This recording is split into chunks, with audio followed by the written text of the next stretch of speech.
हरे कृष्णा।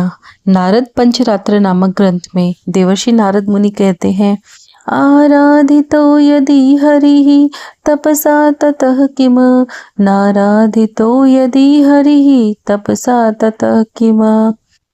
अर्थात यदि श्री कृष्ण की आराधना हो रही है तो कठोर तपस्या की क्या आवश्यकता है, और यदि श्री कृष्ण की आराधना नहीं हो रही है तो कठोर तपस्या करने का क्या लाभ है। इसी श्लोक से हमें यह शिक्षा मिलती है कि अगर कोई व्यक्ति श्री कृष्ण की प्रेम में सेवा में संलग्न रहता है तो उसे बाकी सभी तपस्या और व्रतों का फल अपने आप ही मिल जाता है। यानी किसी भी व्रत और उपवास के पीछे का मुख्य उद्देश्य अपने आप को अधिक समय तक परम भगवान श्री कृष्ण के चिंतन, जप और सेवा में संलग्न करने का है। श्री चैतन्य चरितामृत ग्रंथ में श्री कृष्णदास कविराज गोस्वामी कहते हैं कि साधना भक्ति की प्रक्रिया के कुल 64 अंग है। इन सब के अंदर भी 10 अंग सबसे प्रमुख है, जिसका पालन भक्ति में गंभीर ऐसे साधक को अवश्य करना चाहिए। यह 10 अंग है।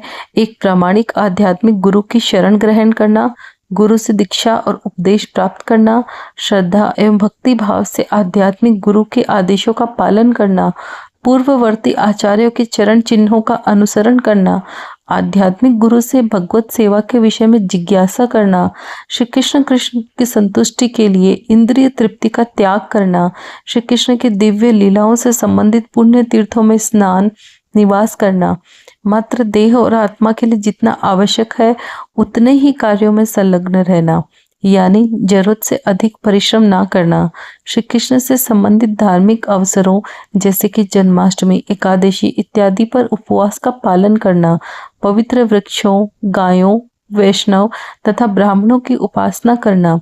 इन 10 प्रमुख अंगों में भी एकादशी व्रत की महिमा का उच्चारण किया गया है। तो ऐसे ही परम पवित्र एकादशी है ज्येष्ठ मास के कृष्ण पक्ष में आने वाली अपरा एकादशी। चलिए अब हम इस अपरा एकादशी के उपलक्ष्य में पौराणिक कथा का श्रवण करते हैं। एक समय युधिष्ठिर महाराज ने भगवान श्री कृष्ण से पूछा, हे केशव, ज्येष्ठ मास के कृष्ण पक्ष में कौन सी एकादशी आती है, उसका क्या महत्व है? कृपया इस विषय में संपूर्ण मार्गदर्शन प्रदान करें। इसके उत्तर में परम भगवान श्री कृष्ण कहते हैं कि हे राजन, ज्येष्ठ मास के कृष्ण पक्ष में आती है अपरा एकादशी। यह महापुण्य फल प्रदान करने वाली और समस्त पादकों का नाश करने वाली है। इस व्रत का पालन करने वाला मनुष्य हर प्रकार के जघन्य पाप कर्मों से मुक्त हो सकता है, जैसे कि हम ब्रह्म हत्या, पर स्त्री संग, धन के लिए शास्त्रों का अध्ययन, गुरुद्रोह इत्यादि। इसके उपरांत इस एकादशी का निष्ठा पूर्वक पालन करने से व्यक्ति को कार्तिक मास में पुष्कर में स्नान करने से, काशी में महाशिवरात्रि के पालन करने से, माघ मास में प्रयाग तीर्थ में स्नान करने से, गया में पिंडदान देने से, सुवर्ण का दान देने से, सूर्य ग्रहण के समय कुरुक्षेत्र में स्नान करने से, कुंभ के दौरान केदारनाथ या बद्रीनाथ के दर्शन करने से इत्यादि से जो पुण्य कर्म अर्जित होते हैं, वह सारे पुण्य कर्म इस अपरा एकादशी का श्रद्धा और नियम पूर्वक पालन करने से स्वतः ही मिल जाते हैं।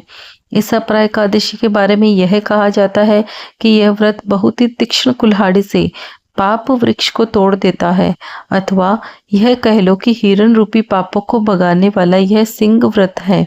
इस व्रत का पालन करने से व्यक्ति को वैकुंठ की प्राप्ति होती है।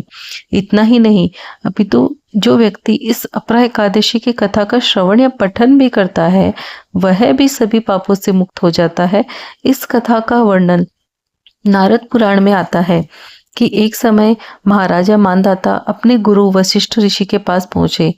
महाराजा मानधाता अत्यंत विद्वान, बुद्धिमान और विनम्र थे, इसलिए उन्होंने अपने गुरु से एक ऐसी जिज्ञासा प्रकट की जो न सिर्फ उनके लिए अपितु समस्त मानव समाज के कल्याण के लिए थी। उन्होंने ऋषि वशिष्ठ से पूछा, हे गुरुदेव, आप तो त्रिकाल ज्ञानी हैं, इस संसार का ऐसा कोई भी ज्ञान नहीं जो आपको ज्ञात ना हो, इसलिए आप मेरे ऊपर कृपा करें और मुझे इस विषय में मार्गदर्शन प्रदान करें जो कि भयंकर पाप रूपी गीले या सूखे ईंधन को जला सके। ऐसी अग्नि कौन सी है? अज्ञात रूप से किए गए पाप को शुष्क और जानबूझकर किए गए पाप को आर्द्र कहा गया है। चाहे वह भूत, भविष्य या वर्तमान किसी का भी क्यों ना हो, लेकिन उसे नष्ट करने के उपाय क्या है? कृपया इस विषय में मेरी जिज्ञासा को संतुष्ट करें। गुरुदेव, राजा मांधाता का यह आत्म जिज्ञासा युक्त प्रश्न सुनकर ऋषि वशिष्ठ अत्यंत प्रसन्न हुए। उन्होंने राजा की जिज्ञासा की सराहना की और उसके उत्तर में कहा, हे नृपश्रेष्ठ, निस्संदेह है आपका प्रश्न जन कल्याण हेतु है।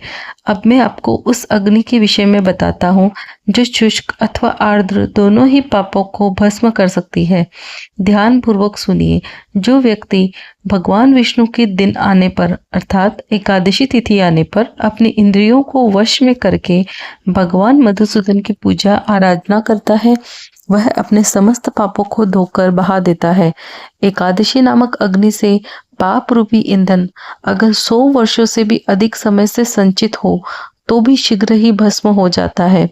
सहस्त्र अश्वमेध और सैकड़ों राजसूय यज्ञ भी इस एकादशी की 16वीं कला के बराबर भी नहीं है। एकादश इंद्रियों से जो पाप किए जाते हैं वे सभी एकादशी व्रत करने से नष्ट हो जाते हैं। अगर कोई व्यक्ति अनजाने में भी एकादशी का व्रत कर लेता है तो उसे यमराज के दर्शन नहीं करने पड़ते। एकादशी व्रत से अधिक पवित्र ना तो गंगा है, ना काशी, ना पुष्कर, ना कुरुक्षेत्र, ना ही यमुना और चंद्रभागा। एकादशी का नियम पूर्वक पालन करके उस रात्रि में जागरण करने से व्यक्ति सभी पापों से मुक्त होकर भगवान विष्णु के धाम को प्राप्त करता है। इतना ही नहीं, जो व्यक्ति एकादशी का पालन करता है वह अपने मातृकुल, पितृकुल और पत्नी कुल की 10-10 पीढ़ियों का उद्धार कर देता है। जो मनुष्य आदर पूर्वक इस महान व्रत का पालन करता है उसे दोबारा माता के गर्भ में प्रवेश नहीं करना पड़ता।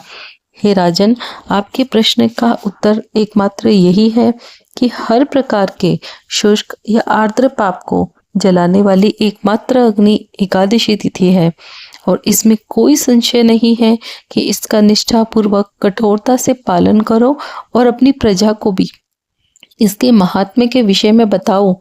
यही आपका कर्तव्य है। इस प्रकार जब राजा मांधाता ने अपने गुरु वशिष्ठ ऋषि से इस एकादशी के महत्व के विषय में सुना तो वे बड़े ही प्रसन्न हुए। अपने गुरु के प्रति उन्होंने कृतज्ञता व्यक्त की, विनम्र भाव से उन्हें प्रणाम अर्पित किए। तत्पश्चात राजा अपने राज्य में वापस आ गए। अपने राज्य में आकर उन्होंने उस एकादशी महात्म्य का प्रचार किया। वर्ष में आने वाली सभी एकादशी तिथियों का नियम और निष्ठापूर्वक पालन किया। अपने संपूर्ण जीवन काल में इस महान एकादशी व्रत का पालन करने से राजा मांधाता ने अपने जीवन के अंत में परम आध्यात्मिक जगत वैकुंठ लोक को प्राप्त किया। तो ऐसी मंगलकारी है यह अपरा एकादशी। प्रत्येक मनुष्य का कर्तव्य है कि हमारे वैदिक धरोहर को संजोकर रखने वाले इस महान और पुण्य व्रतों का पालन करें, अपनी आध्यात्मिक प्रगति करें। सनातन शिक्षाओं को प्रसारित करना यह भी महान पुण्य का कार्य है और हमने यह अभियान उठाया है कि हम अपने वैदिक शास्त्रों की प्रमाणित कथाओं को यथारूप में संपूर्ण विश्व के कोने कोने तक पहुंचाना चाहते हैं। अगर इस कार्य में आप हमारी सहायता करना चाहते हैं तो इस चैनल को सब्सक्राइब करें, इसे दूसरे लोगों को शेयर करें और उन्हें भी इसे सब्सक्राइब करने को कहें। आप इस अभियान में महत्वपूर्ण योगदान दे सकते हैं। तो चलिए इस परम पावनी अपरा एकादशी का श्रद्धा और नियम पूर्वक पालन करते हैं और परम भगवान श्री कृष्ण के चरण कमलों में अपने जीवन को समर्पित करते हैं। हरे कृष्ण। हरे कृष्णा कृष्ण कृष्ण हरे हरे, हरे राम राम राम हरे हरे। हरे कृष्णा कृष्ण कृष्ण हरे हरे, हरे राम राम राम हरे हरे। हरे कृष्णा कृष्ण कृष्ण हरे हरे, हरे राम राम राम हरे हरे। हरे कृष्णा कृष्ण कृष्ण हरे हरे, हरे राम राम राम हरे हरे। हरे कृष्णा कृष्ण